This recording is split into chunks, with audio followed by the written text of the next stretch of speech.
Welcome to the Big Game Hunting Podcast, where we help hunters like you prepare for the big game hunting adventures you've always dreamed of. Now, here's your host, John McAdams. Hello, John McAdams here. Welcome to episode 319 of the Big Game Hunting Podcast.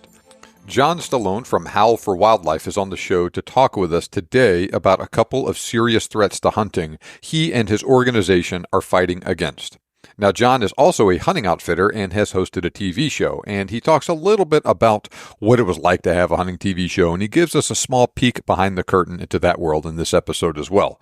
But the meat of this episode is John and I discussing what is going on with these additional ongoing attacks on hunting in general, what they mean for hunters all over North America, and how you can get involved in the fight against these anti-hunting initiatives.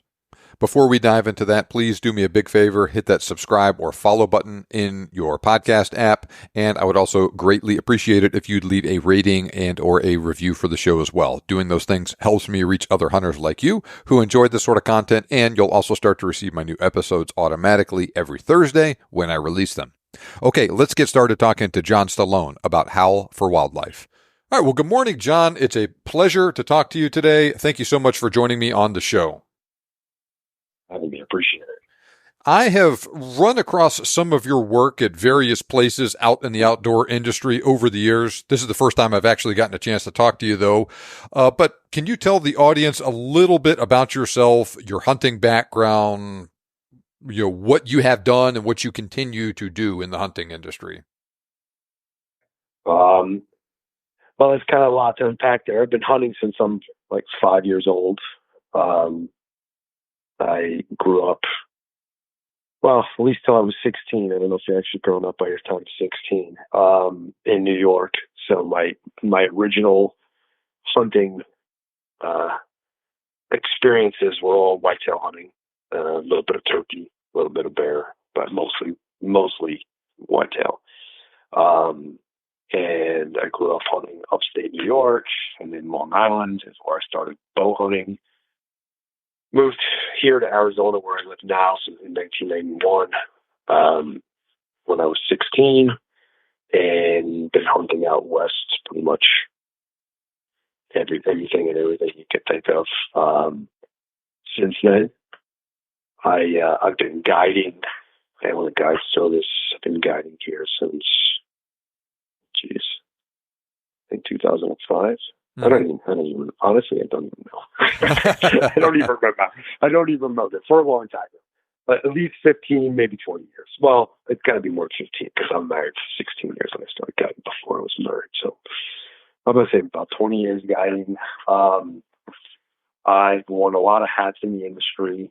I own and started the Hunting Channel Online. I was the first to bring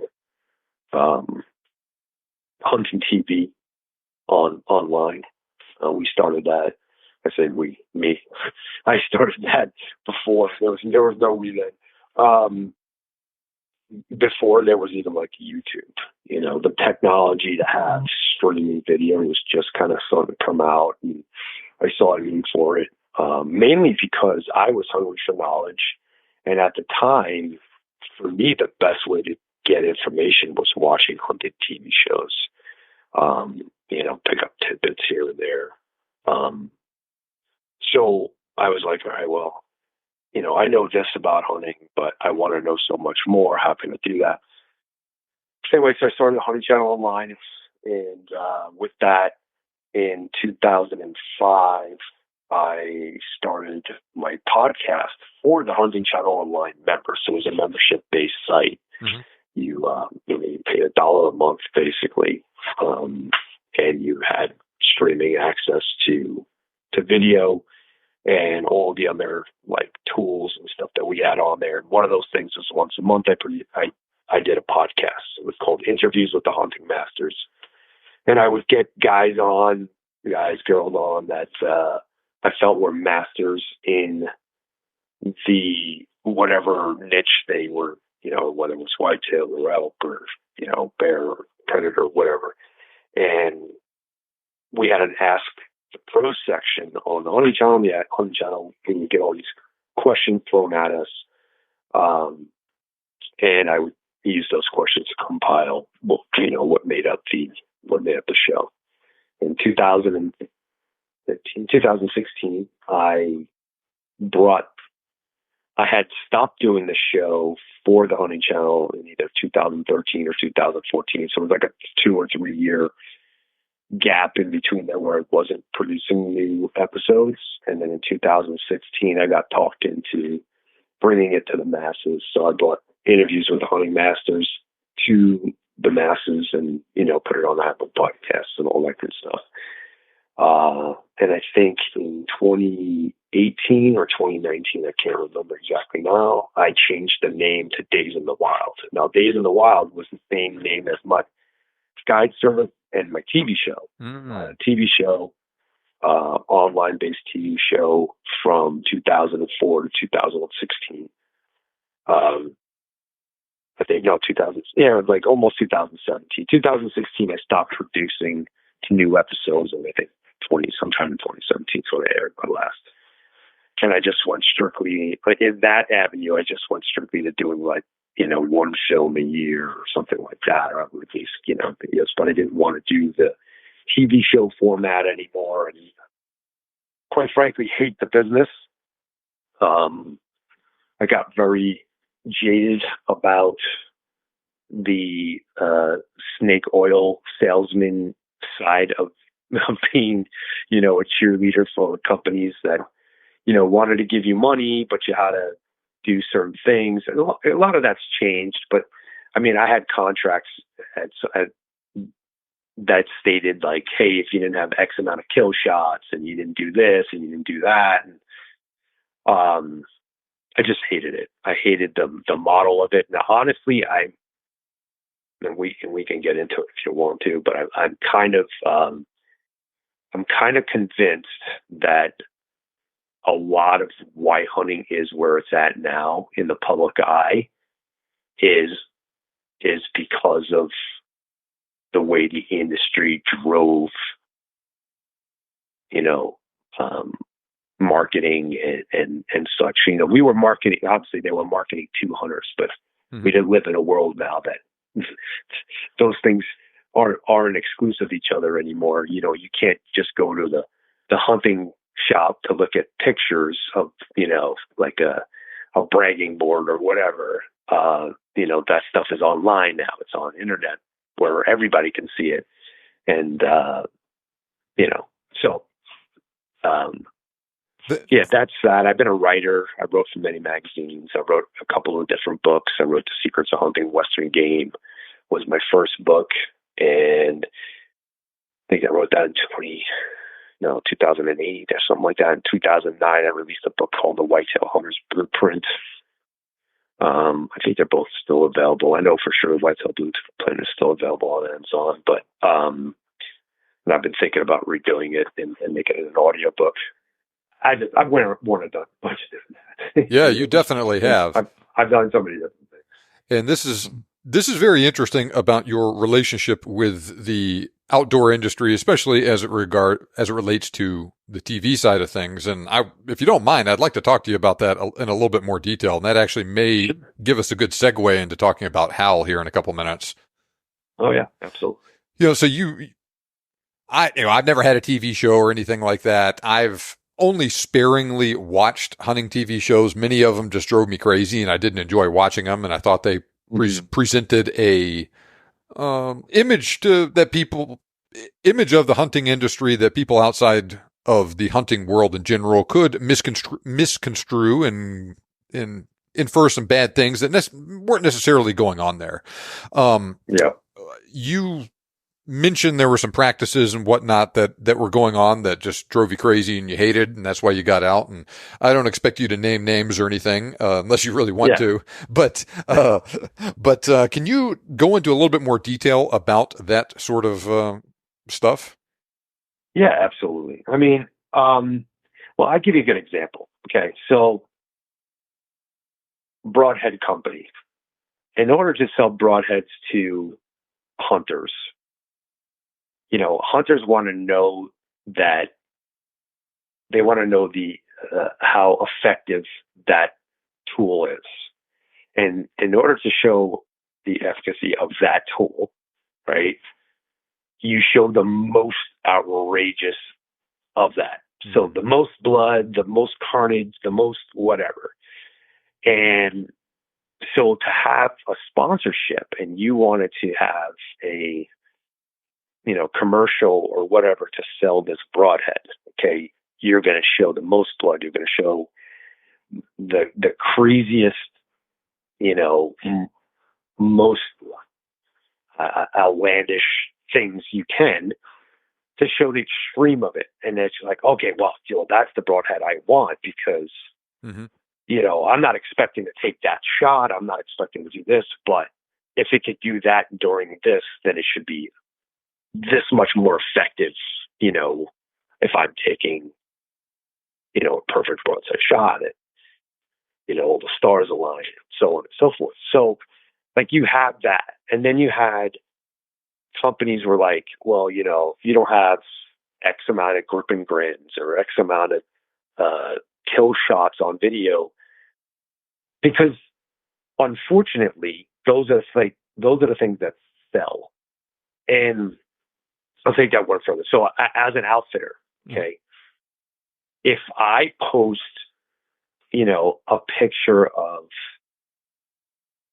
I don't know, a live animal, one that you might potentially have an opportunity to harvest, it's going to get less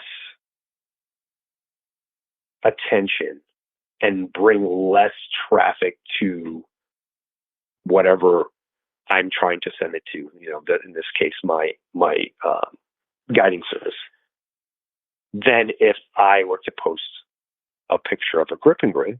Okay, that's going to get the next. And the epitome of it would be me showing a video of taking that animal. So, if I post a video of a number of different kill shots, that's going to be received by the hunting public as, oh, that's a guy I want to go with because look how many opportunities he created for somebody. They're not looking at it like, oh, my God, look at my dead animals. They're not looking at it that way. They're not looking at it like, oh, this guy's a killer. They're just like, oh, this guy knows his shit, excuse my French, and he's gonna put me on animals and give me the opportunity to do those. Like, now somebody from the outside sees that, all they see is a bunch of dead animals, and all they see is, oh my God, they just put 15 kills in one thing. They don't know that to have 15 kills, 50 people had to come through. Like, they don't, we take for granted, hunters take for granted that the non-hunting public understands the ins and outs of hunting. So half of us don't understand what the hell's going on here, right? Yeah. But they don't know that, like, a tag is required to harvest an animal. Okay, they don't know about licensing. They don't know about hunter's ed. They don't know that a tag doesn't represent a dead animal. It just represents an opportunity to go harvest an animal. They don't know that there's a 9% success rate on elk hunts, or if you put it to them in my friend Dan Gates, which I suggest you might want to have on. He puts it like this: like, could you imagine paying $150 to go to Whole Foods and then only having a 9% chance of coming out of it? That's a good way of putting it. Yeah, I mean, it's the reality of it. And $150 is cheap. Like, if we're talking about an elk tag, we're talking about $600-700. Some hell, Wyoming's $1,200 now. It's people don't understand that, and so we take that stuff for granted. So when we put stuff on it online and we do things that are like, like these kill shots or whatever, they're easily misconstrued and misrepresented. And anti-hunters love it because they're like, oh, cool, this is just ammunition. Like we're just giving them ammunition. And I'm not one of these guys that say don't post script games. I don't believe in that, because part of me has this mentality, like we as hunters, as people, have been posting pictures. Like in prehistoric times, when we made cave drawings of hunters and animals, like that was our Instagram back then, and now it's different. I think we just don't do a good job of telling the story, and we allow, if we're not telling the story, somebody else is telling it for us. We allow them to come up with their own stories, and that's one of the big problems I see. And it's also, like, I kind of took us a little bit away from your original question, but it's why the hunting industry is the way it is. We tried so hard to market within our niche, not thinking about if that marketing gets out past, our echo chamber here, how it's going to be perceived. I have heard it described. Maybe Randy Newberg said it. Maybe it was Dan Gates that said it. I don't know. But it was someone in this industry saying essentially that the hunting industry, especially say on the industry side of it, people trying to sell things, sell guns, sell ammo, sell bows and arrows, all of that stuff. It is built for an analog age, and it has not quite adapted to digital times. And, like you said, 20, 30 years ago, and longer, you'd have to go to Sportsman's Warehouse to see actual printed out photographs of, oh, hey, these guys shot these elk and these deer this year and all that stuff. And so you had to actually physically go somewhere to see those things. And it wasn't really on TV, and the internet, as you go back further, didn't exist. And there was no social media and all of that. And all of those things were great, because if you took a picture of a dead elk or whatever you shot or videoed your hunt, the only people that were going to see that for the most part were people that you knew. Oh, your buddies and your family come over and you can show them pictures of your hunt and tell them a story. And those people get that picture, or they'll get to watch that video, and they can hear the whole story of the hunt and all of the context that went along with it. The days you spent afield, all the miles you put in walking, all the unsuccessful stalks you made on animals before it all finally came together on that one. And now you're right. Just anybody that kind of stumbles into your Instagram feed or YouTube channel or whatever, say even someone that is just totally innocent and curious about this, they can get the wrong idea. And of course, someone that is looking to make trouble has a lot of ammunition to do that with now, to display that to people. And there's animal rights websites all over the world that do those things. And I wouldn't say I've run afoul of it myself, but I've had people use my things without permission and put it out there without context and whatnot. And it caused a little bit of trouble. And I know I'm not the only one that's done that. But at the same time too, you make a good point where, you posting on YouTube or Instagram or wherever a video of somebody shooting a deer or an elk gets a tremendous amount of engagement. Same thing with the trophy photo and all of that. And I also know too that one of the reasons, I can understand why companies in that space want you to have, just purely from a dollars and cents perspective, they're trying to sell a product. They want to be able to show the consumer, hey, this broadhead works, or hey, this rifle works. Look at all these elk that people killed with it this year. And, the proof is in the pudding. And the reason those things get engagement on social media or whatever is because that's what hunters want to see as well. And navigating that is tricky. And I don't know what the right answer is with it. And it's not going to be easy, but I am glad to see that there are people like you and other people that are starting to recognize this and at least try and take steps in the right direction with it. Yeah. Yeah, like you, I'm not 100% sure what the right direction is. Like right now, my personal standpoint is, I'm not against showing the grip and grin. I'm not against showing. I am against showing a kill shot, I think now. I think you can show everything up to the actual impacts, and after. I don't know if that necessarily needs to be in there anymore. Not for the hunter or for, because I mean, most hunters are already going to know what that is. You know, that's the one thing that I would say, even though there is a sense of elation there, because it's the apex of or the culmination of the adventure. It's not necessarily the moment that we cherish, you know? Like, I don't really know that many hunters that really enjoy the actual killing part, you know? Like, it's everything but the actual killing part. So, but anyway, my point is I'm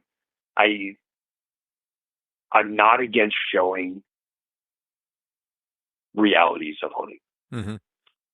But I feel like you have to give the whole story and try to provide the whole picture. Like, so when I post a grip and grin, most of the time I'm showing the meat being packed out. I'm showing meals getting made from it. Mm-hmm. My caption usually tells a pretty encompassing story. And I'm using the word usually because there's times that I don't.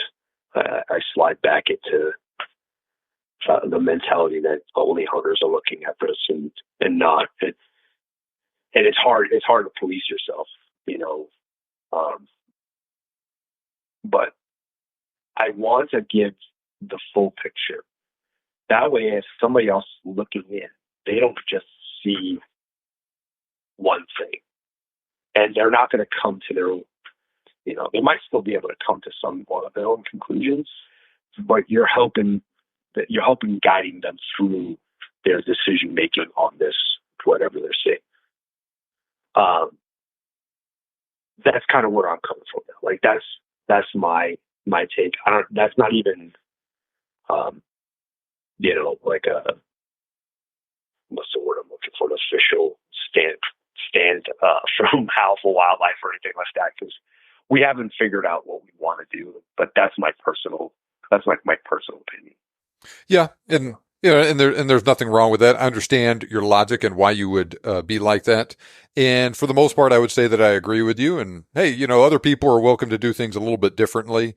The way that I lean now is with a grip and grin or with a, when you show a kill shot in a video or whatever, trying to have it be done as tastefully as possible. Try and clean the animal up, try and, limit blood and gore and just kind of the unnecessary side of things that some people slide into. And but like I said, I understand why someone would feel a little bit differently about that. And I'm not going to blame anyone for going one way or another. Now, interesting side of this, back when you had a TV show, Mm-hmm. Did you ever get a hard time from your sponsors or anyone involved with broadcasting it when you would try? Did you ever try and submit a video of a hunt that you didn't kill something on? You're just unsuccessful, like so often happens? Yeah, I did several times, but I never had pushback, me personally, and I kind of saw the writing on the wall a while ago. So it was pretty early on in my filming, my producing days, that I surrounded myself with partners that saw things the way I saw things. So I didn't really have a whole lot of pushback. I did have some original contracts back in the day where they were, it's spelled out you needed to have X amount of this, X amount of that. But I got rid of that stuff right away. And because I owned the Hunting Channel Online, I didn't have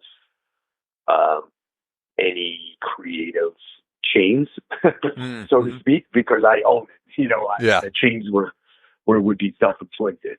I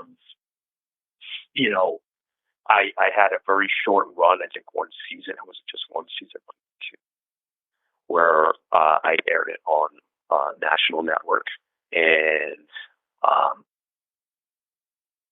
found out quickly that I did not like that. Not to mention, not even just the airing on that network. I didn't like the business of it. I don't know how many people know this or not, but hunting TV is really not super popular anymore anyway. But when it was super popular, it really didn't matter if you were good at hunting or not. Because anybody could have a TV show. And it came down to like, it didn't matter what your resume was. Like, you just had to be able to either have enough money on your own to self-produce and pay for airtime, or you had to be a really good salesperson to get these companies to give you money to pay for that airtime. Mm-hmm. And it was just like, there's no other TV that works that way. Like, most, maybe there might be, but most networks look at, you bring them a show idea and say, here's my show idea. Like, hey, you're going to have a lot of viewership. People are very interested in it, yada, yada, yada. And they say, okay, yeah, this looks great. We can sell, X amount of, we can sell X amount of money in commercials over this. And we're going to pay you X amount of money per episode. That's not how hunting TV works. Mm-hmm. Hunting TV works like, hey, you got to pay us $80,000 for this 16-week season, and that's cheap. It was way higher than that at times. But $80,000 for the 16-week season, you have this many, you got 3 time slots a week. You got 1 prime and 2 crappy ones, and you pay us this, and you have a show.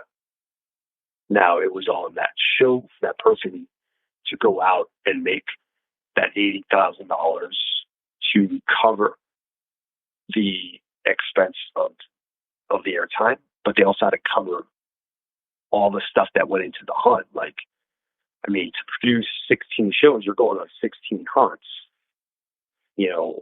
and you have a cameraman, and you have this, and you have that. And by the time you're all said and done, there's, another $100,000 worth of expenses. So before you can even make any money, you got to come up with $180,000 just to cover your nut.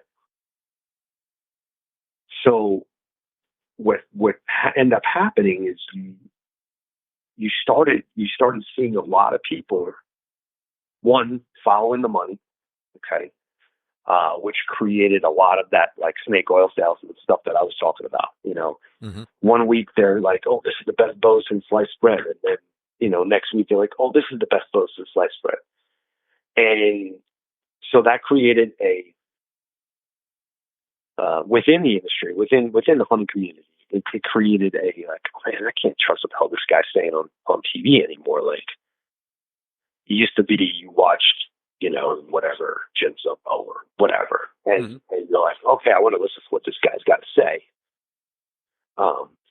because he sounds and knows what he's doing, and he's not just, yes, he's selling something, but he's not just selling it to me because that product doesn't believe in him. He doesn't use, what I'm saying? Mm-hmm. Like, people were just going out there and grabbing whatever they could. And you would see these shows with like 50 sponsors brought to you by blah, blah, blah, blah. And they're like, what the freak is going on? So in a sense, the industry, the business of it ruined hunting TV on their own. Like, they ruined it.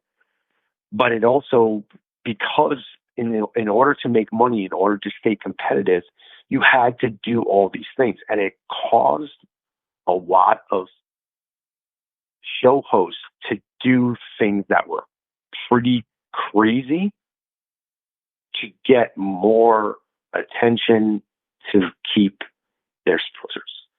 Mm-hmm. And it was just like this steamroll, domino effect that just won. I mean, it was the death of Hunt TV.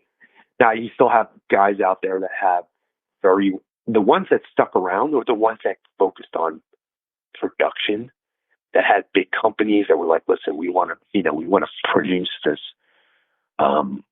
really good informational and tasteful version of this, thing that you want to do. And those are the ones that are still around. And they did very well then. They did even better back then than they are now, but there's still some ones that are around now.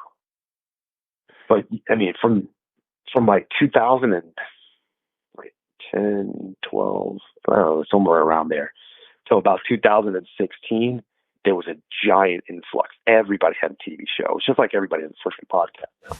But, you saw this giant influx of people, and that was also the birth of the pro staff. Like everybody wanted to be a pro staff. I want to get free shit, excuse my friend, and I'm going to do whatever. I want to get free stuff. And so like you did whatever, and that's like I don't really remember posing in pictures before I was a pro staff, like pre-2001. So 2001 is when I first started with Matthews, which consequently this year's my last year with them. That's a whole other story we can talk off there about. But pre-2001, I don't remember taking photos where I placed my bow or my rifle in the picture with me and the owl. Mm-hmm. I don't ever remember taking a picture with items that I used, to harvest an animal in any capacity. The bow with a rifle, maybe okay, because that was the weapon you used. But you darn sure didn't have a big sticker on the side of your rifle saying who made it or anything. Right. And you didn't have your backpack in there. You were, and this is a guy that I'm going to sound like a hypocrite because I did all these things. I had the Seat Tech boots. I had the, the binoculars and the tripod and the this and the that and all the things that people were, and it was your way of providing you were providing something for the manufacturer. They wanted to get eyeballs on their stuff, and this is a way for them to do that. So I understood it. I understood it from a business standpoint. Like, hey, it was smarter for me to get 10 nobodies. And I'm saying nobodies. I'm not trying to offend people, but people who didn't have resumes, who weren't recognized in the industry, but they had large followings on Instagram or Facebook or whatever. And it was easier for me to get 10 of those and give away 10 free items than to pay somebody like myself $20,000 to showcase their stuff. And it was a double-edged sword. Yes, people were like eating it up. They're like, oh, cool. I need to get this. But what ended up happening is you took away the Michael Jordans. Like there was nobody that, back in the day, Michael Jordan sold Nike Airs because everybody wanted to be like Mike, right? And it's the same situation. Everybody wants to be like Remy Warren or whatever. So they're going to go out and they're going to use that equipment to be like that person. So it took away those, yes, you were getting in front of people's eyes by saturating it and putting your item out, your whatever it is that you make out in the public, and it was getting in front of a lot of eyes, but you didn't have the professional endorsement there anymore. And it was just this crazy, I don't know. I can almost see like the rise and fall of it in my head. It's just so, I saw it happening when it was happening. And I'm like, and I was pretty outspoken about it back then too. Like, I was like, man, like, how are you going to compare, John Smith to John Stallone? And it wasn't, and I think people thought I was like it was like an ego thing, but I was like, no, man, you're ruining, like, you're taking it out of the people that I look at, I look up to, and if I see that and I've had this much success and I've had these things, I've done these things and I've accomplished X amount of, feats far more than this other person, is like, what qualifies that individual to even be at the same level? Why? Because he's really good on the internet. Like, it was really, I don't know. I might sound like I'm whining about it right now, but I saw that it would destroy the industry, and because of the way it was done, I think it opened the doors to a lot of the anti-hunting stuff that we're dealing with.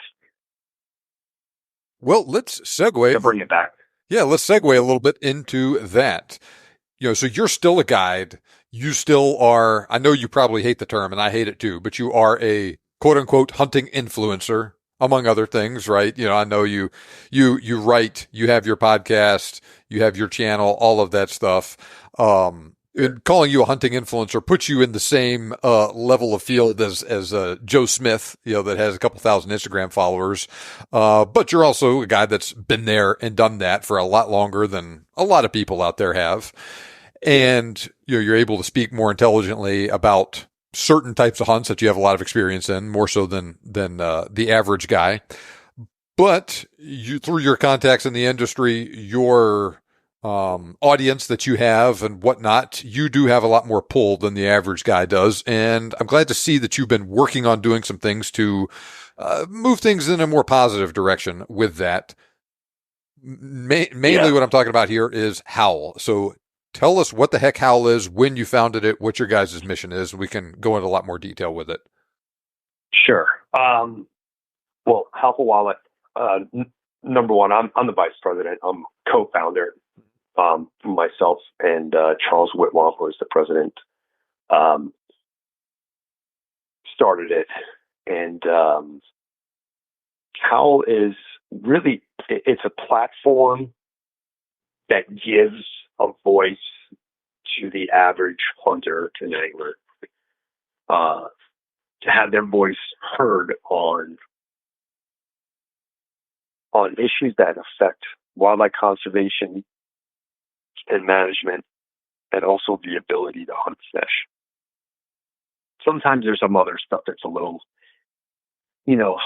habitat and whatever, but it's mainly those three things. And we provide the tools for your voice to be heard by the decision makers on that policy. So what does that mean? They're coming for snipe hunting in Texas, and you're a snipe hunter, and in the past you would have, an organization or something say, hey, contact your legislator. And, at least me, that's my experience, was like, okay, well, one, how's my legislator? Two, does my legislator have any knowledge or anything to do with this thing that I want to talk about? And three, what the hell do I say? So what we did is continuing on with the example that I gave you. So you go to the Action Center, and click on the anti-snipe hunting in Texas, and underneath that, it pops up a page, and it'll give you all the information, the pros and cons, the talking points, why we're for or against it. And you read through it, and you're like, oh, cool, I can get on board with this. You put your name, your email address. Sometimes it asks you for your phone address. Sometimes it asks you for your phone number. And then it'll send a pre-drafted email from you directly to the decision makers, whether it's one person or 100 people, whether it's at the legislature, the Senate, legislation, federal, or, it could be a commission level thing, could be a state level thing, could be a city level thing, whatever it is. Whoever the decision makers are on that policy, they will get an email from you directly to them that says, hey, Mr. or Mrs. So-and-so, this is how I feel on this point, and I want you to vote this way, blah, blah, blah, blah, blah. So that email, we preload, thousands of versions of that email. We preload thousands of versions of the subject line, so that when it reaches the decision maker, they're not getting a form letter, they're not getting a canned email that says, on behalf of my organization and my 50,000 members, we oppose this. It's not the same thing over and over again. So it's received as if you wrote it yourself. Now, you actually can write it yourself. You can go in there and you can edit the email. You can add your own spin to it. You can put your own words. You can read it and say, okay, I'm going to write this in my own words. And that's even better. So it's very powerful, and it does a lot. It really does. Like, they're listening. They're listening to what you have to say. And, most people think, oh, politicians are only going to do whatever their agenda is. Well, the fact of the matter is most politicians are going to do what makes them look the best. Mm-hmm. And if they feel that their constituency, which is you in this particular situation, wants A instead of B, they're probably going to do A, because they're hearing from enough people saying, hey, we want you to do A. Because they want to get reelected, So, and the beauty of it is, because hunting is, and animals and the way our system of wildlife works here in the United States, we can go out of state to go hunting. We can be out of state hunters anywhere we want. So even though if you don't live in that state or you don't hunt that animal, your voice can be heard on it, and it's still received by.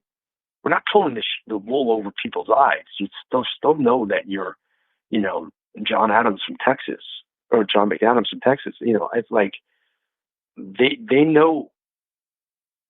They're looking at it, and instead of putting, this was a really good way that was put to me.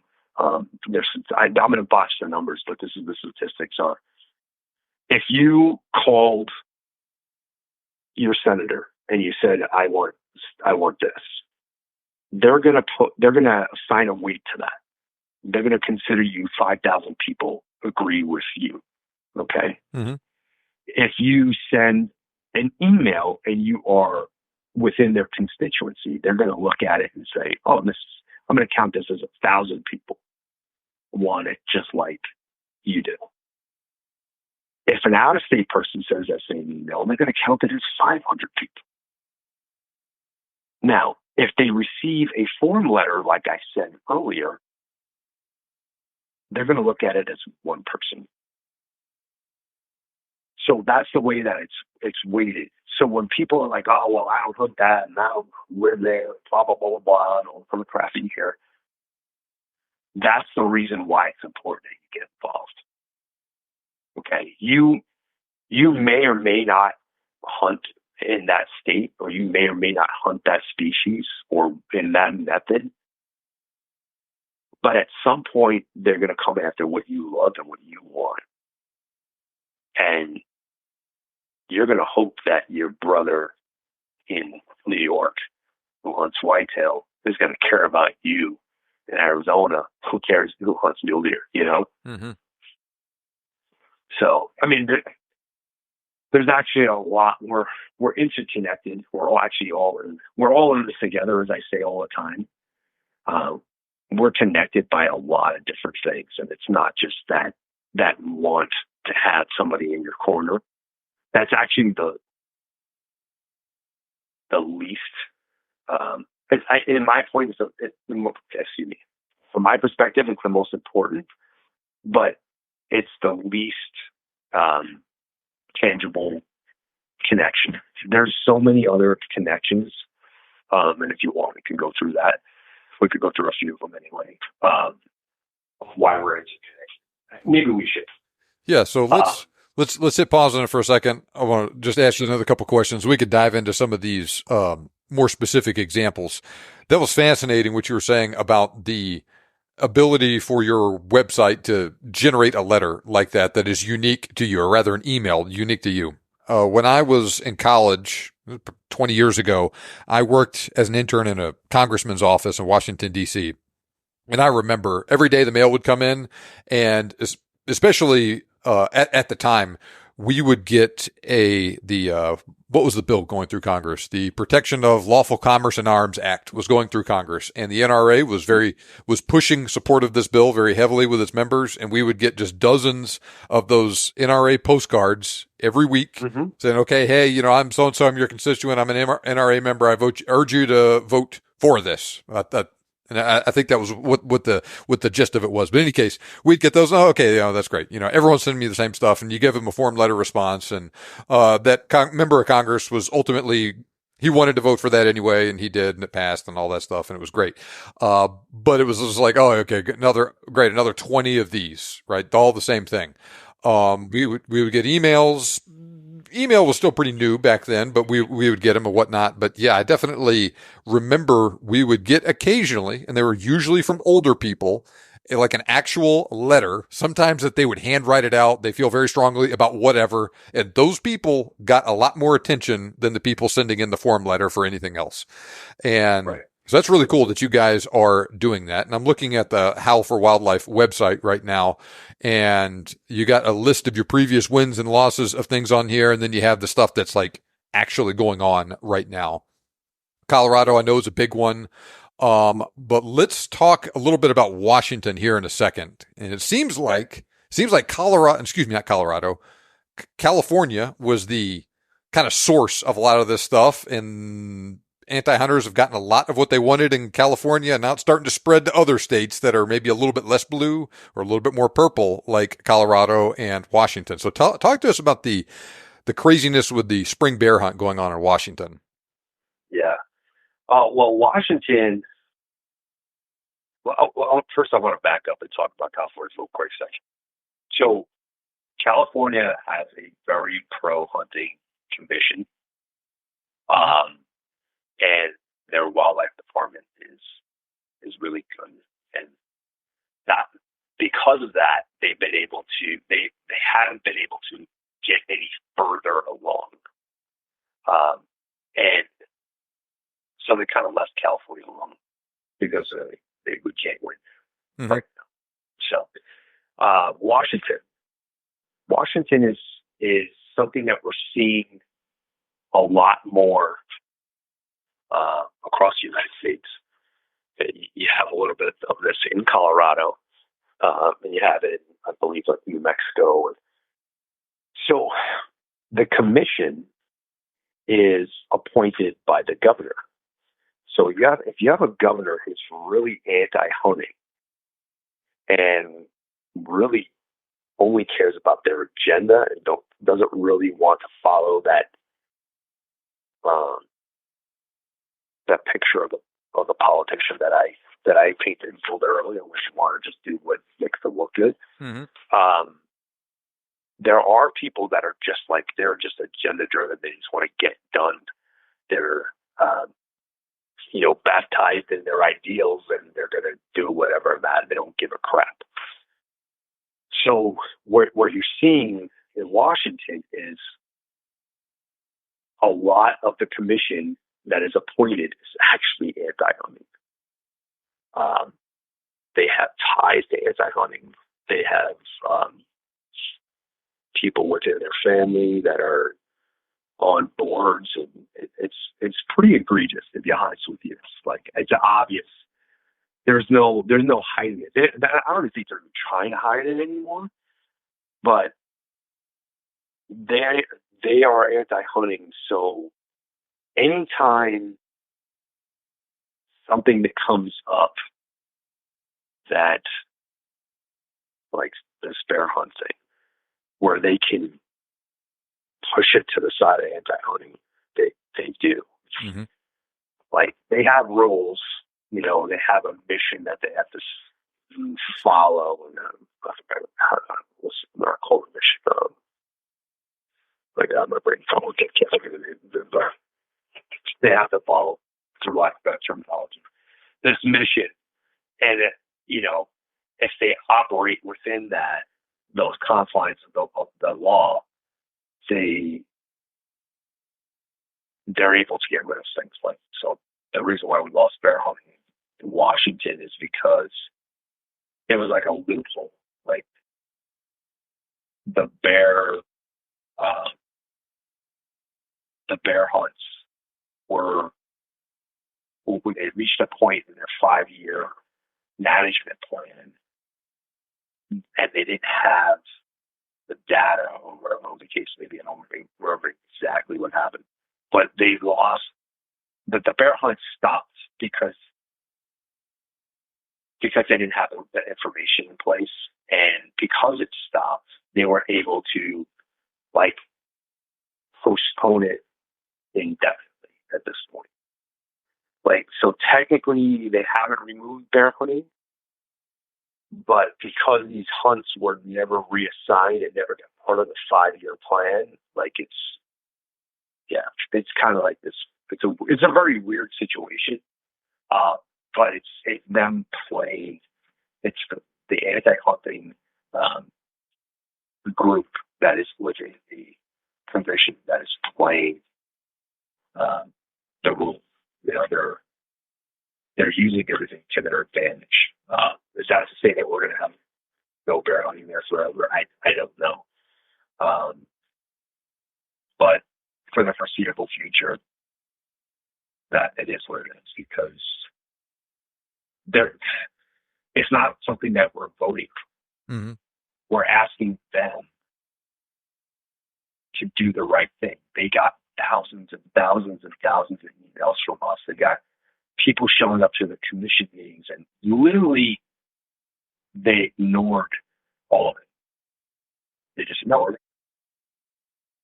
Yeah, I used to live in Washington, and that state had just an incredible amount of bears and an incredible amount of black bears, and the hunting for it was really good. You had to draw a tag to get a spring bear tag, but they weren't extremely difficult to get. But you could get, I think, at the time, 2. I think they may have even increased it. Bear tags over the counter to hunt in the fall, and so lots of guys would do that. Some would hunt them specifically. Some would just have a bear tag in their pocket when they were deer or elk hunting.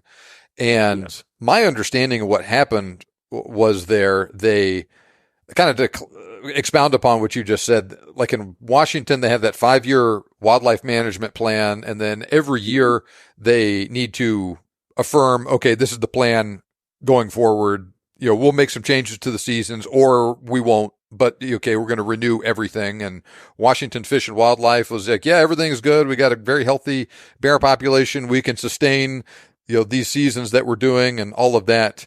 And the Wildlife Commission needed to take a positive action to affirm, yes, okay, we are going to do this going forward. And they're like, no, we're not going to do it. And because it was not something that was automatically renewed, it was something that they could do out of the blue in a weird meeting like that nobody expected to have happen initially. And it really, it seemed like it took everybody by surprise. I remember being just shocked by it when I heard about that development. And then they've dug in their heels and have continued to say, no, we're not going to reaffirm the spring bear season. And they're talking about getting rid of the fall bear season, right? Yeah, yeah, yeah. I'm honestly, I apologize. I'm the worst guy to talk about the policy stuff because it's not the hat that I wear at HOWL. I know enough about each issue to be dangerous, but I can't speak to any specific one 100% unless it's an action item that I brought to the table. Mm-hmm. So Washington was not one that I was super heavily in the trenches with. I went to a couple of the virtual meetings, or I attended a couple of the virtual meetings, and like Charles knows it in and out because he was in the trenches with them. Like I don't know all the ins and outs of that, and I'm also not the most detail-oriented person in the whole world, so I tend to know the gist of everything. I don't know all the ins and outs, so I apologize. Well, can you explain to people why a guy from Texas like me should care about what's going on in Washington or Colorado or anywhere else that the stuff is going on? Sure. Okay. Actually, so let's take bear hunting. Okay. You will call you a whitetail hunter in Texas, Mm-hmm. and I'm a bear hunter in Washington. Why should you care about me here? Okay. Well, you only hunt whitetails in Texas. Like that's your thing. That's what motivates you. Just like you, I only hunt bear here in Washington, right? If you lose me, okay, I'm no longer hunting. We have this collective voice, all of us in the United States, all 16 million owners have this collective voice at the conservation table. Okay, so if you could picture this big round table, it is made up of all the stakeholders of conservation. The general public, the anti-hunters, the landowners, the hunters. There's more to it than that, but just giving you some pieces of the puzzle. Mm-hmm. We typically make up, even though we're not the largest population, we typically make up the largest piece of that table, of that pie.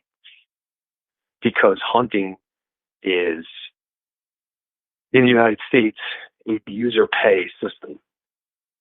And because we pay into conservation and we donate into conservation and we are the tool for conservation, we have the biggest seat at the table. Okay, so anti-hunters are always doing anything and everything to minimize that, including looking for ways to replace the funding that comes from hunting. So real quick, I'm actually interject this. So like stuff like, I don't know if you've heard of RAWA, the Restoration Act wetland.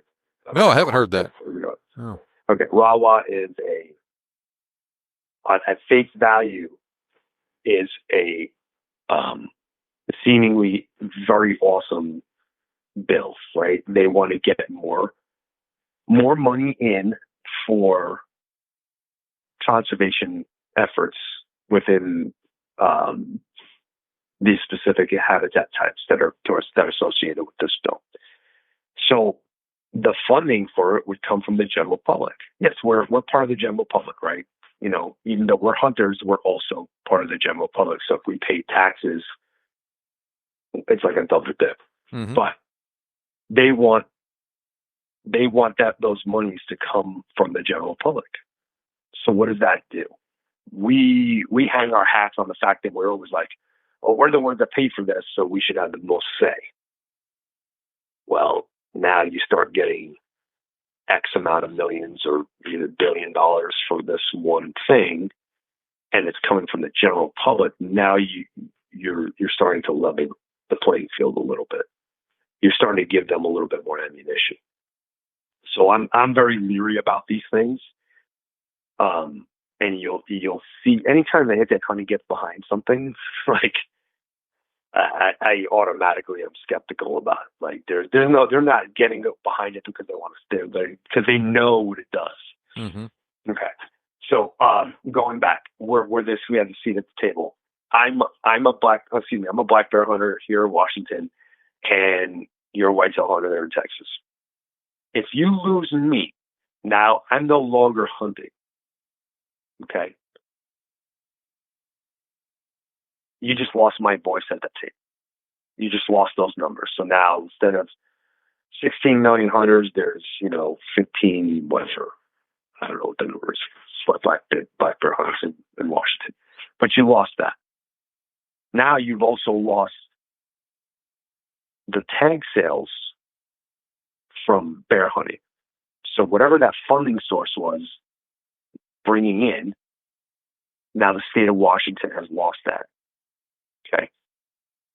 The state of Washington also lost that funding that they lost for bears was funding that got spread out to do everything. So now potentially, now they can't manage the way they were managing, and there's going to be some opportunity lost there.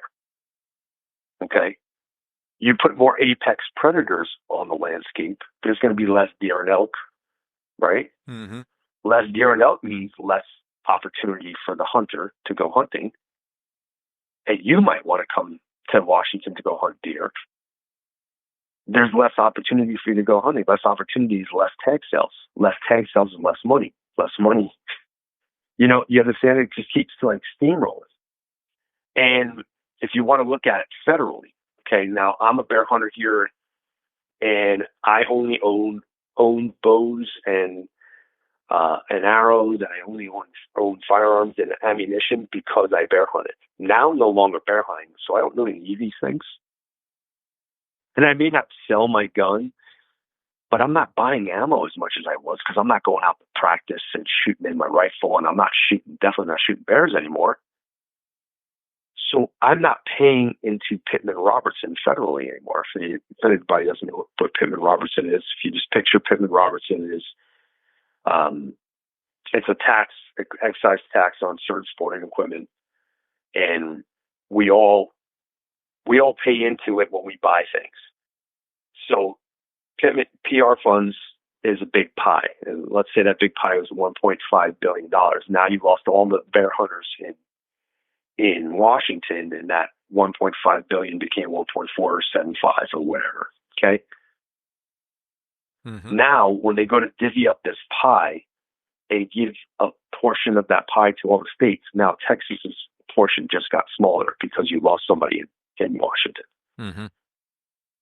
So, we don't realize it, but we're all interconnected. And, it's that ripple effect. You throw, a pebble across the pond, it eventually makes it across the whole pond. And it's just, it's realizing that. And then going back to what I had said earlier, I don't remember when I said it, but it's like we're all brothers in arms, brothers and sisters in arms. Like, I'm hoping as the bear hunter that my buddies in Texas are going to stand up for me. And then when they come to Texas, and I think Texas might be last on the list because it's probably going to be the toughest place to do it. Eventually, when they get rid of all the other stuff, they're going to come to Texas. Like, they've already said it. The writing's on the wall. They've already said it, came out and said it in plain English. They're coming after it all. They want to see it all gone. They want zero consumptive use of animals. And, it's that old proverb, first they came for this and I was not that, so I did not help. And then they came for that and I wasn't that, so I did not help. And then they came for me and then there was nobody left for me, to help me. Like, that's a very big reality, It's very possible thing to happen. And we're seeing it more now than ever. Right? You brought up Washington, look at Oregon. Oregon had a potential bill they were petitioning to get on the ballot box. And this is something that could probably pass in Oregon because there's a lot of, crazy that they're working right now, right?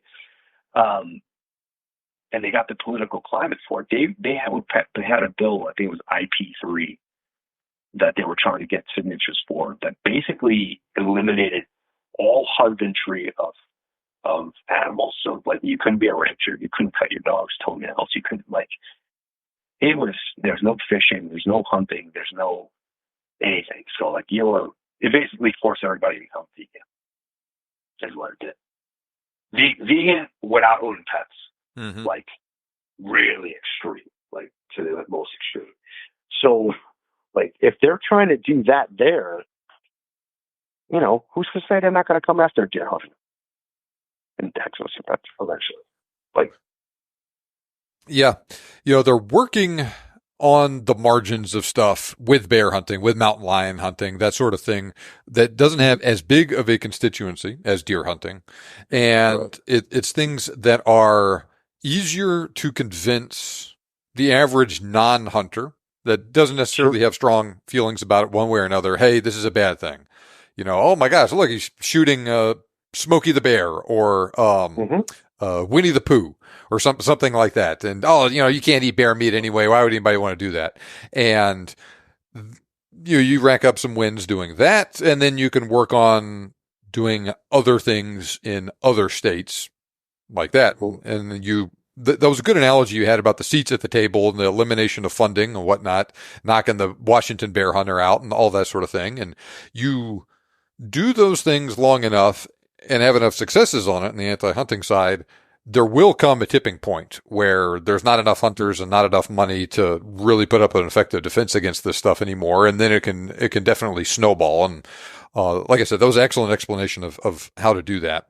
So we've established what HOWL for Wildlife is, what it does, an explanation of a couple of examples of what is going on.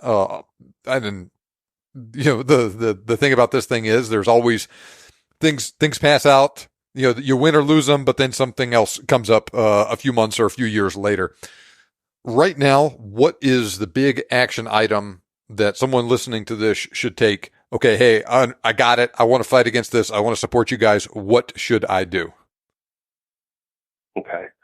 Well, bill season's coming to an end right now. So if you went on our Action Center, there isn't a whole lot on there. Right now, I would say I think, one, you should become a member of HOWL for Wildlife, whether it's a paid membership or a free membership or not. Go on there. If you want to dip your toes in the water and test the water, we have a free membership. We're the only organization that does that. Because we never wanted to tell anybody, hey, you can't become a member because you don't want to give me $30 a year. Mm-hmm. Your funding goes a long way. We would really love to have that. So go on there, become a member. It's howlforwildlife.org. We have this thing going on in Colorado. We did something different here, different than we've ever done in the hunting space before. And that is, we try to be ahead of the game because we always play catch up. So you hear a lot of people complain about wolves in Colorado. Mm-hmm. And when the wolf initiative came up, people really weren't talking about it. And then when they got the signatures, then they started trying to fundraise for it, to put up a defense and so on and so forth. So they're still in the signature process there. But we're collecting funding for that, to have that fight. We're also collecting funding to have the fights that go on between now and the potential ballot initiative. So if you want to get involved in that, Save the Hunt Colorado. It's a great place to put some funding towards. It's also part of the bigger picture of what we're planning on doing here. It is the start.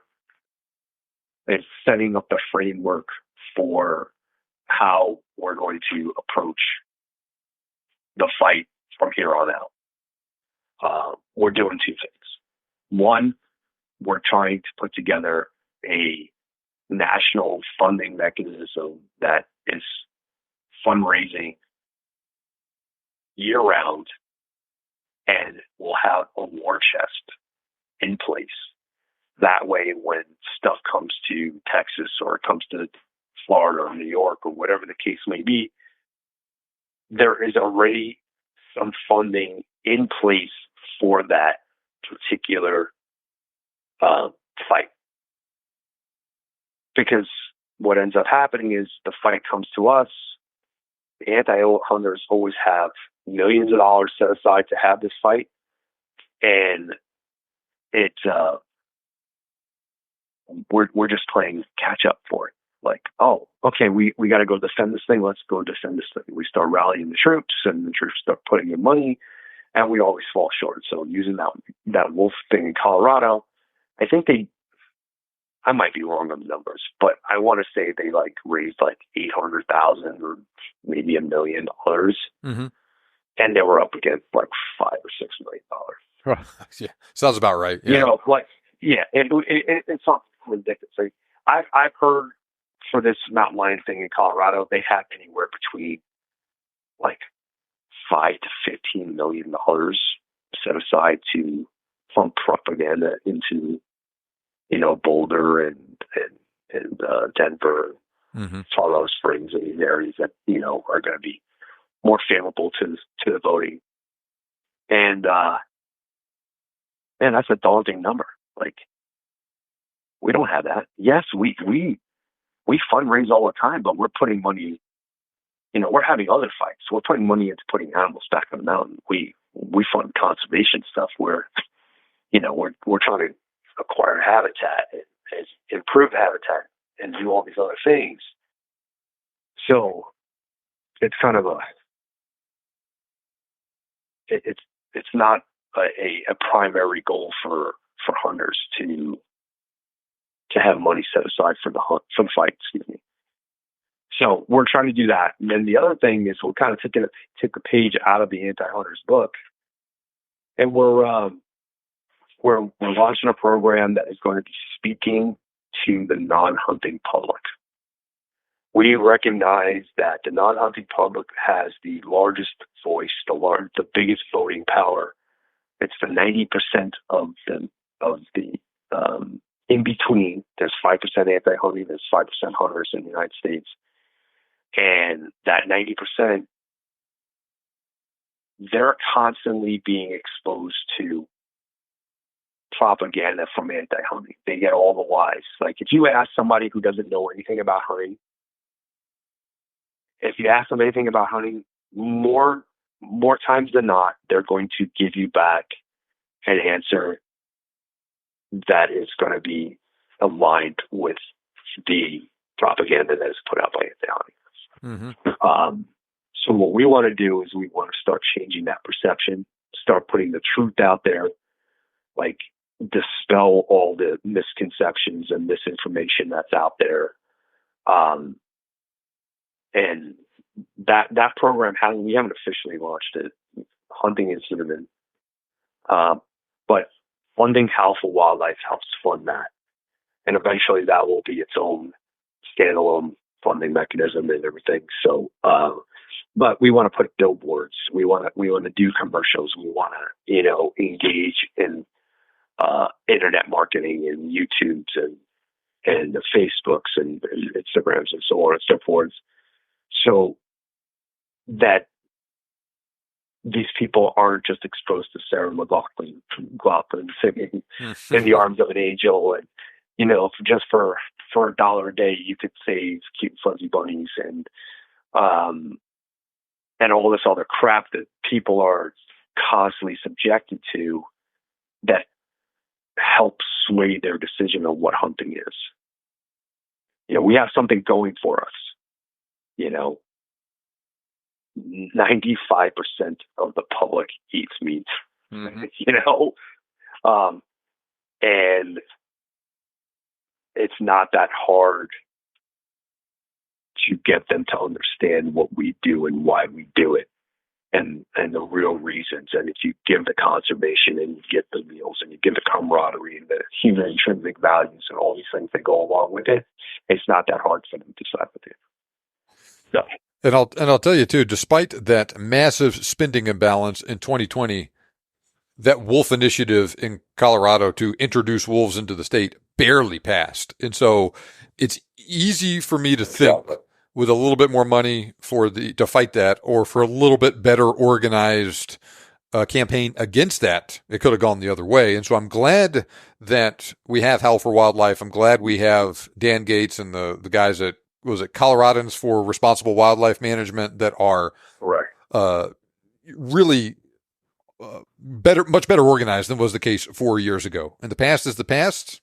Can't worry about, can't cry over spilled milk, but I'm glad we have this stuff going into 2024 and in the future. And I've got high hopes for a lot of this stuff moving forward. And I appreciate the work that you guys are doing. When I get off the phone with you, I will sign up for a HOWL for Wildlife membership. This is something I encourage all of my listeners to do as well, regardless of where you live, right? Like you said, I live in Texas. This isn't something that's directly affecting me right now. I go hunt Colorado every once in a while, but even if you're the sort of guy that never does that, and if you live in Florida or Georgia or Ohio or whatever, it's still something I encourage you to do for the reasons that John listed previously in the podcast. So as we wrap up today, do you have any closing thoughts that you want to share with us? And while you're at it, tell us more about where they can learn about you and HOWL for Wildlife and all of that stuff. Sure. Closing thoughts? Not necessarily. I know there was something I wanted to say that I didn't say. You had pointed out that they go for bear and lions and so on and so forth, basically because it's the low-hanging fruit. Mm-hmm.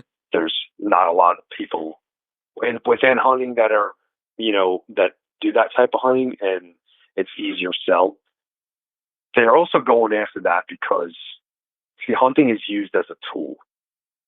It's used as a tool to manage wildlife. They know that if they put more apex predators on the landscape, there's less need for you, the hunter, to be used as a tool. So they're trying to remove you by proxy. So keep that in mind. As to why should I get involved in a bear thing? Very good point. Bears. So yeah, because more bears, less deer. That same scenario that I gave you earlier.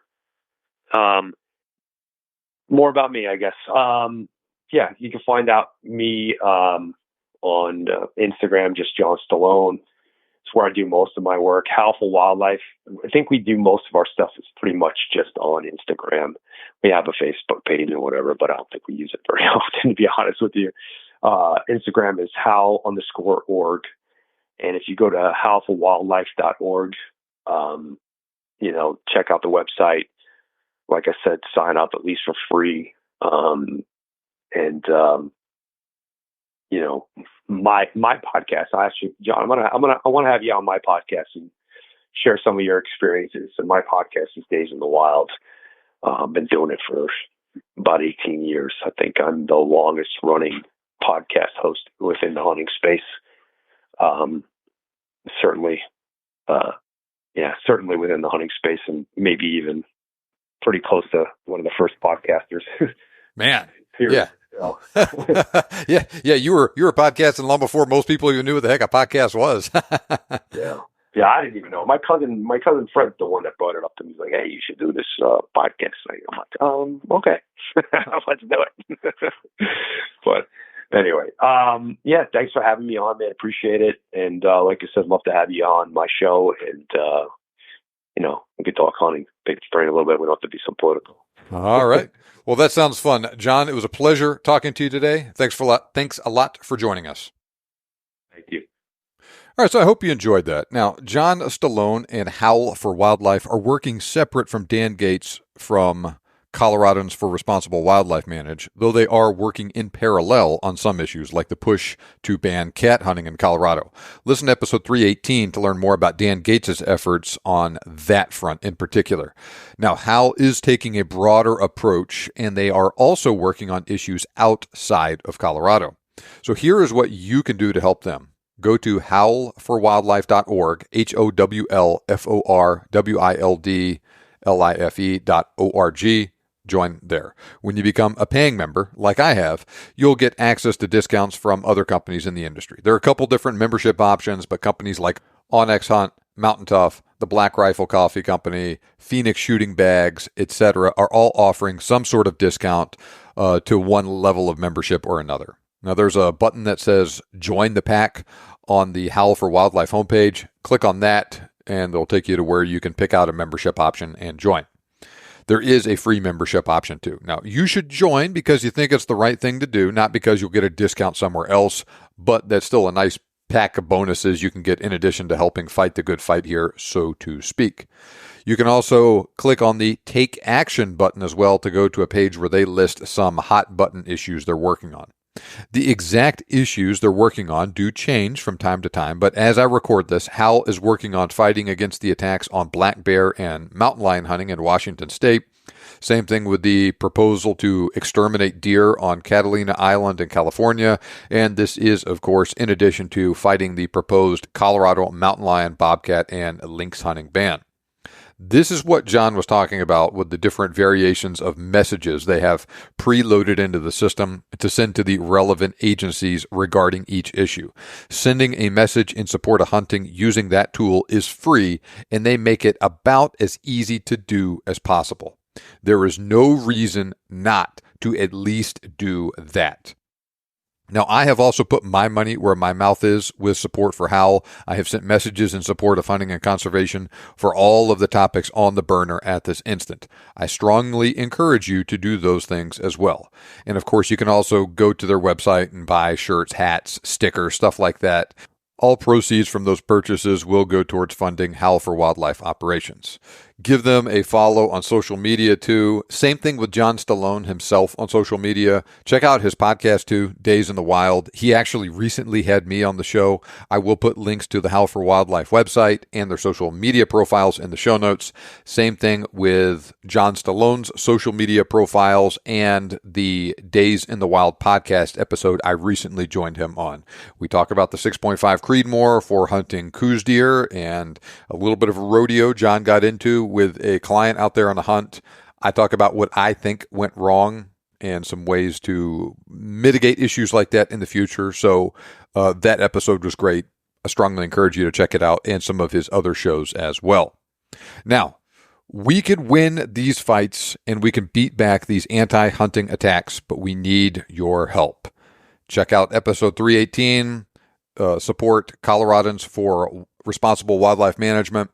Check out HOWL for Wildlife. Give them your support as well. Now, if you enjoyed this episode, make sure you sign up for my email list too. To do that, click the link in the show notes. Go to huntingguns101.com. Sign up for my free ebook on the best hunting calibers. You'll get that ebook when you sign up. Plus, you'll also start to receive the emails I send out every weekday. If you like the podcast, you will love those emails. So make sure you're getting them too. Go to huntingguns101.com and sign up there.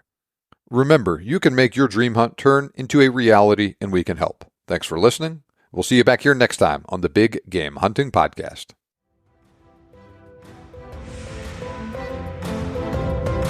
This show may be over, but we have plenty more for you on our website. For more information on today's topic, as well as lots of other useful hunting resources, head over to the BigGameHuntingBlog.com. We look forward to having you back for the next episode. But until then, happy hunting.